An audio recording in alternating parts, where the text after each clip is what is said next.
The maitre d' looked at me like I didn't belong. Polished shoes, tuxedo pressed so tight I thought he might pop a button. Sir, I believe there's been a mistake. Your name isn't on the reservation. Behind him, I saw her.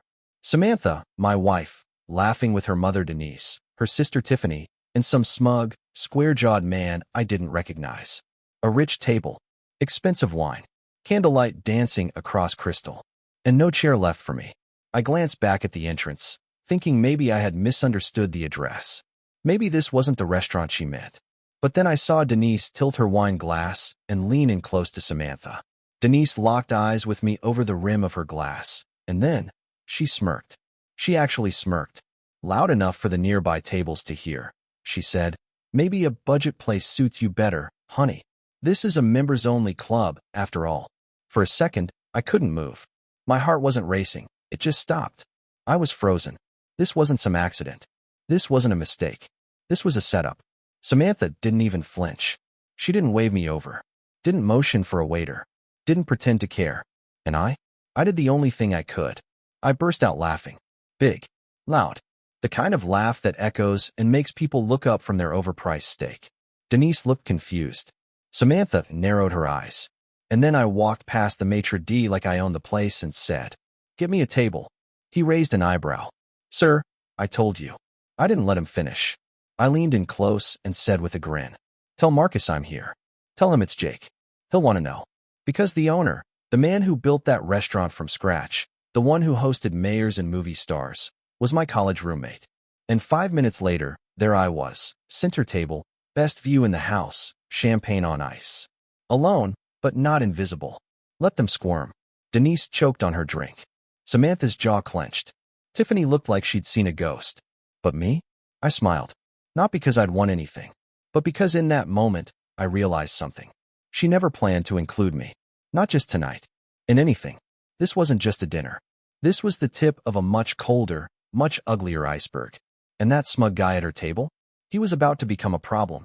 After the meal, I didn't go home. I needed air. I needed silence. I needed to figure out what the hell just happened without the walls closing in around me.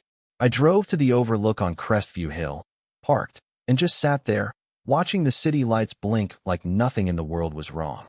But inside, something was very, very wrong. Samantha hadn't even texted me.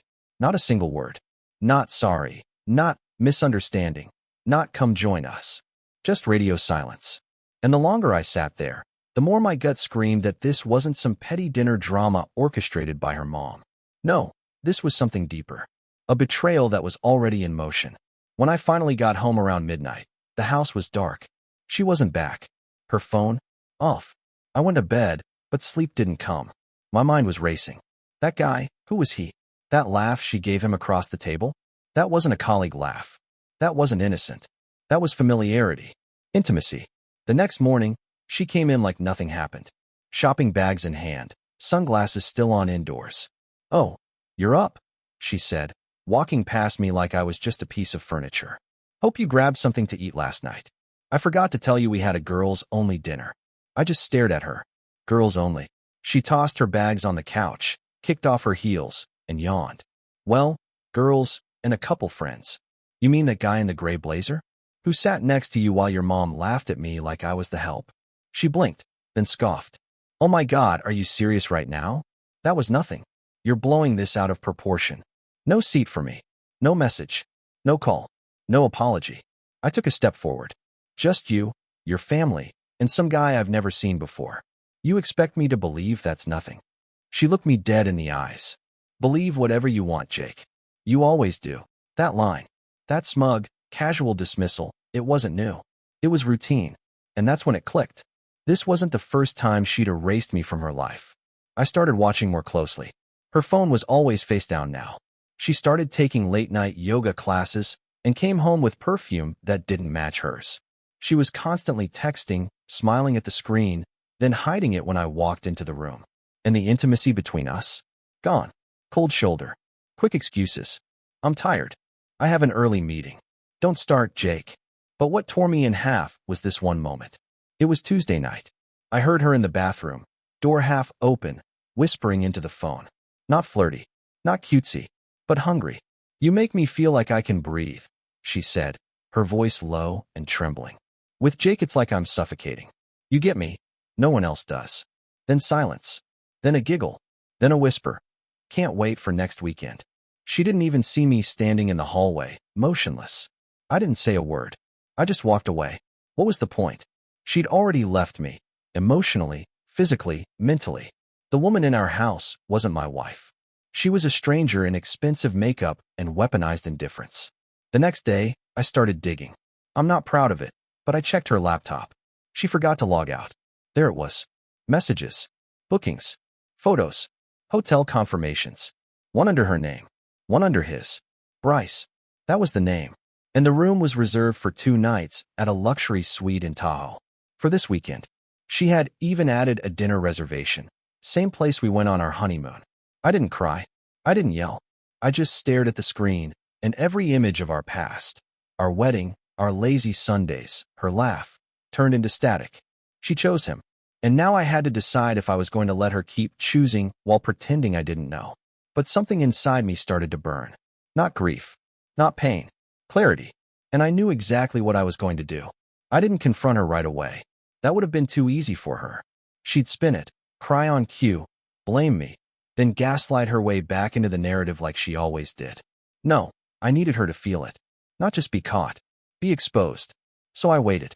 Friday morning, she was extra chipper. Hair done, suitcase packed, designer bag on her shoulder like she was headed to a fashion shoot. Company retreat, she said casually over her protein smoothie. We're doing trust-building exercises in the mountains. I almost laughed. Trust-building. The irony was suffocating. Oh, sounds enlightening, I said, pouring myself coffee. She kissed me on the cheek. Quick. Mechanical. Don't wait up. I didn't. That night, I drove up to Tahoe. Not because I wanted to catch them in the act. No. I wanted something deeper than confrontation. I wanted understanding. And I wanted closure. I already had the room number from her confirmation email. I wasn't even shaking when I knocked. I knew what was behind the door. She opened it, in a silk robe I'd never seen before. Her face dropped. She didn't even try to lie. Jake, what are you doing here? Bryce appeared behind her. Shirtless. Cocky. Athletic. The type she'd always said was too fake. He didn't look surprised. Oh, he smirked. This must be the husband. There was a beat of silence. I looked at her, really looked. And for the first time in months, I saw her without the filter of nostalgia or love or hope. And she was nothing I had believed in. I didn't raise my voice. Didn't curse. Didn't swing. I just smiled. You two deserve each other, I said. Then I tossed the small envelope on the bed. Inside, a printed copy of every reservation. Every message. A photo of them at dinner, the same night she told me she was with her sister. And the final paper? A divorce petition. Signed. Ready. I won't make this messy, I added. Just give me what's mine, and keep your lies. She didn't say a word. Neither did he. I turned and walked away. But it didn't end there. 2 weeks later, her mother called me. Furious. Screaming. How dare you humiliate Samantha? She's heartbroken. I waited for her to finish. Then said, You banned me from dinner like a joke, Denise. Remember that? You told me a budget place would suit me better. She went silent. I continued, Funny thing is, I'm the one who put a down payment on that restaurant. Marcus offered me a steak years ago, but I didn't want the spotlight. More silence. Then I said, calm and quiet, Tell your daughter, next time she betrays someone, make sure it's not someone who knows how to walk away without losing. I hung up. That was the day everything stopped hurting. Because I realized I hadn't lost a wife. I'd shed a weight.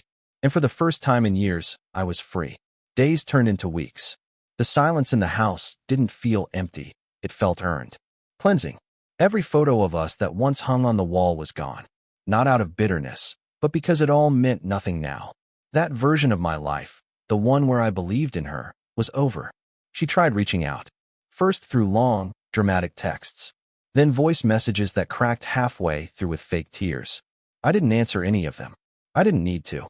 The divorce papers were real, official, and moving forward. But she didn't expect that. She thought I'd beg, plead, try to fix it. Instead, I stayed silent, and that's what broke her. One day she showed up, unannounced. No call, no warning. Just stood at the front door in the rain, mascara smeared, wearing the same beige trench coat she always used to brag made her look like a movie star. I opened the door, but didn't invite her in. I made a mistake, she said, voice trembling. It wasn't supposed to go like this. I didn't speak. She took that as permission to keep talking. Bryce, he wasn't who I thought he was. He disappeared once the divorce became public. He doesn't even answer my calls anymore. My mom, she says I should talk to you. She thinks we rushed into this. That maybe we can still. I stepped outside and closed the door behind me. No, I said calmly. We can't. Her eyes widened, as if the rejection was something new. As if she wasn't the one who hollowed out this marriage with lies and secrets. As if she was the one being wronged. You were never sorry, I added. You were just caught. She opened her mouth, but I cut her off. And the worst part? It's not even the affair. It's that you looked me in the eyes, night after night, and made me feel like I was the one losing grip. You gaslit me into thinking I was paranoid, needy, overreacting. And when you let your mom humiliate me in public, you didn't blink. She was crying now.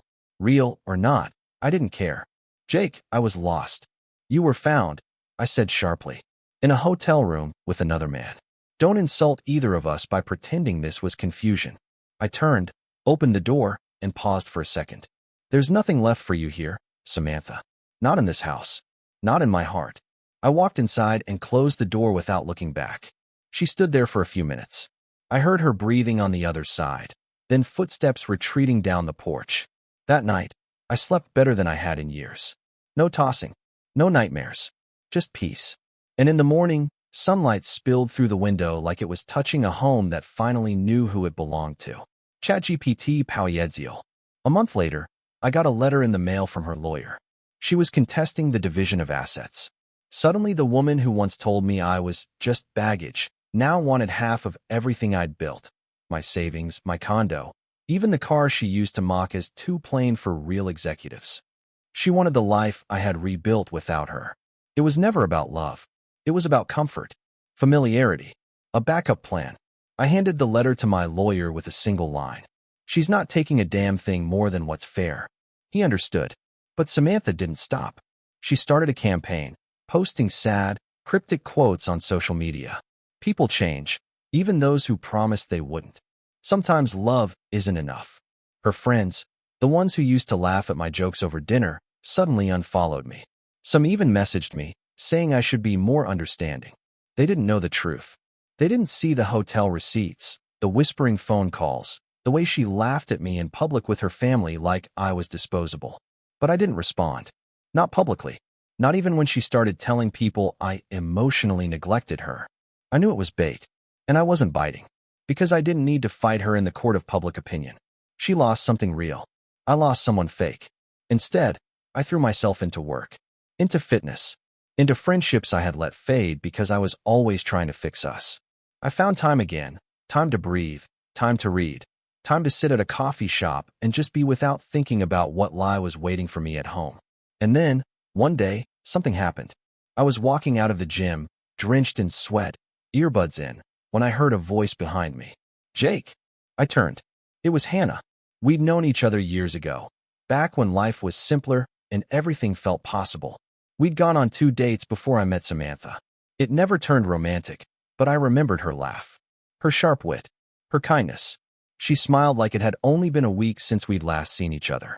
We got coffee, then dinner, then silence that didn't feel heavy.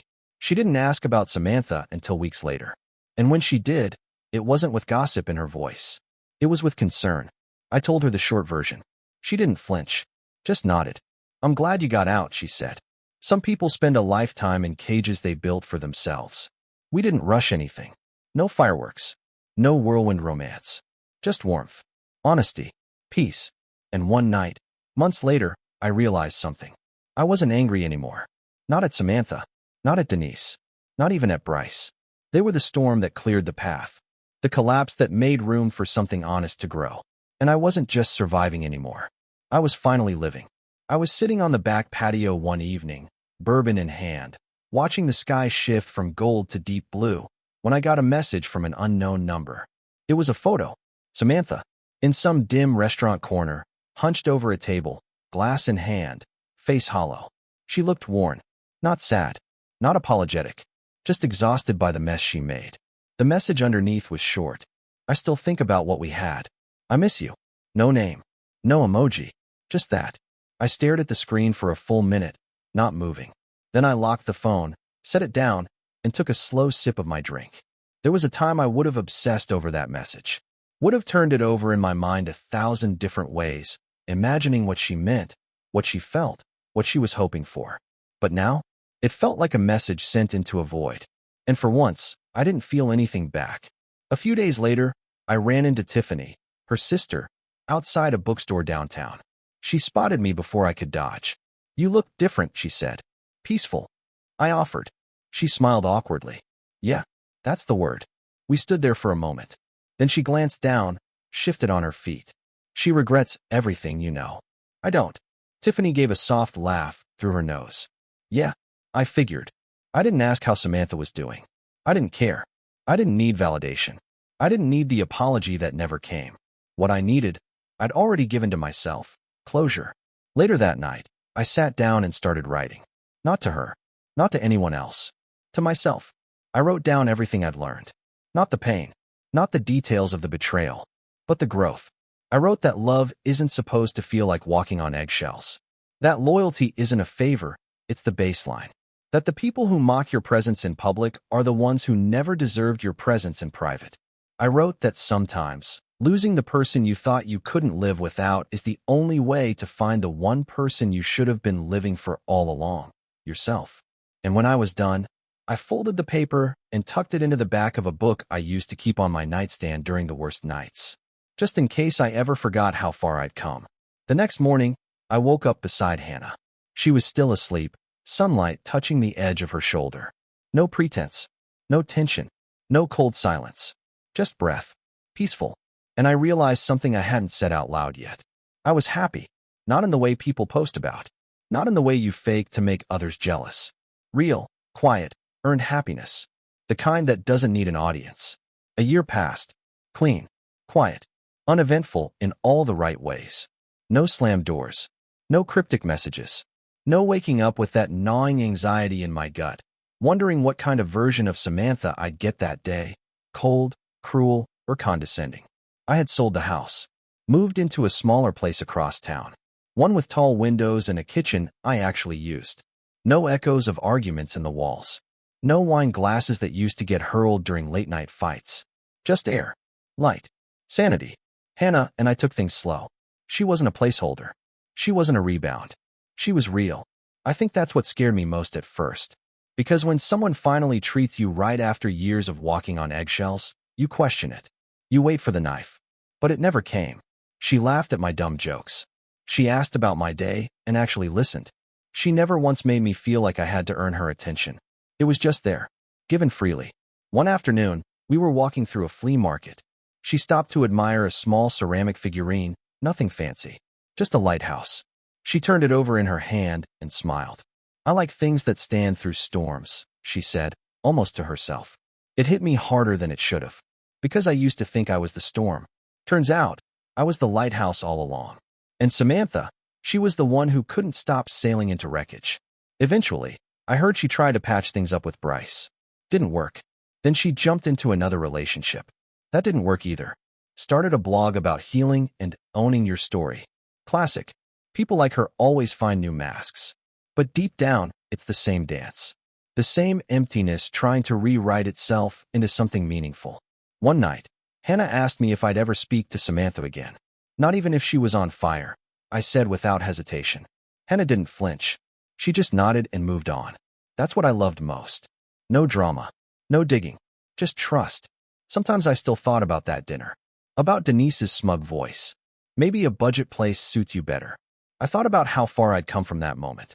From standing at the edge of that table, humiliated, dismissed. Now I had something no one at that table would ever understand. Peace. Dignity. Freedom. I didn't just survive the betrayal. I outgrew it. And looking back, maybe that was the real gift. It was late autumn when I received an invitation in the mail. Cream-colored envelope. Gold-embossed letters. It looked expensive, like it was trying too hard to be taken seriously. At first, I thought it was junk mail. Then I opened it. Denise Wellington invites you to celebrate her 60th birthday at the Briarstone Club. Formal attire required. No note. No apology. Just that. I sat at the table holding the card between my fingers, stunned by the audacity. The same Denise who once told me I wasn't refined enough for her daughter. The same woman who banned me from dinner and smirked when I stood alone in front of that table. The same woman who applauded her daughter while she demolished our marriage in public. And now she wanted me to show up in a tux and clap for her? Hannah walked in, saw the card, and raised an eyebrow. You gonna go? I let out a breath I didn't know I'd been holding. What do you think? She shrugged. Might be fun to watch them all pretend they're still the elite royalty of this town. You could show them what grace really looks like. I smiled. 2 weeks later, I stood at the edge of the Briarstone ballroom in a tailored suit. Not for them. For me. I didn't owe anyone a performance, but I'd be damned if I didn't walk in like a man who'd rebuilt his life from the ashes they left behind. The room was glittering, loud with fake laughter and air kisses. Denise was holding court in the center, wrapped in something that screamed wealth and insecurity all at once. When she saw me, her face froze. For just a second. Then she recovered with the kind of grace only decades of snobbery could polish. Jake, she said, as if I were an old student she didn't particularly remember. You came. I had to see it for myself, I replied. 60 looks good on regret. She blinked, then gave that tight, stretched smile. I heard you're doing well. Anu, what's her name? Hannah, I said, meeting her gaze. A woman, not a project. She flinched. Samantha was there too. Of course she was. She looked thinner, not in a glamorous way, more like something had been drained from her. Her eyes found me from across the room, and when I didn't walk over, didn't acknowledge her with more than a glance, something cracked behind them. She approached later, cautious like she was walking toward a sleeping dog she'd kicked too many times. Jake, I didn't think you'd actually come. I almost didn't. She waited. When I didn't ask how she was, she filled the silence. I've been doing some thinking. About us. About how things ended. They ended exactly the way they were supposed to. Her mouth opened slightly. Part of me hoped we could talk someday. We are, I said calmly. This is me talking. And when this conversation is over, I'll leave, and it'll be the last time you ever have to worry about my name coming up in your life again. She swallowed. I made mistakes. You made decisions, I corrected. Repeatedly. With precision. I didn't need a scene. I didn't want revenge. I just wanted her to hear what no one had ever dared to say to her face.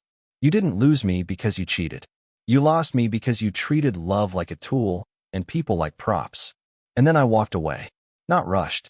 Not triumphant. Just done. And as I stepped outside into the cool night, I felt it again, the air, the quiet, the weightlessness of having nothing left to prove to anyone. Hannah was waiting in the car. She looked at me and smiled. Closure? No, I said, getting in. Confirmation,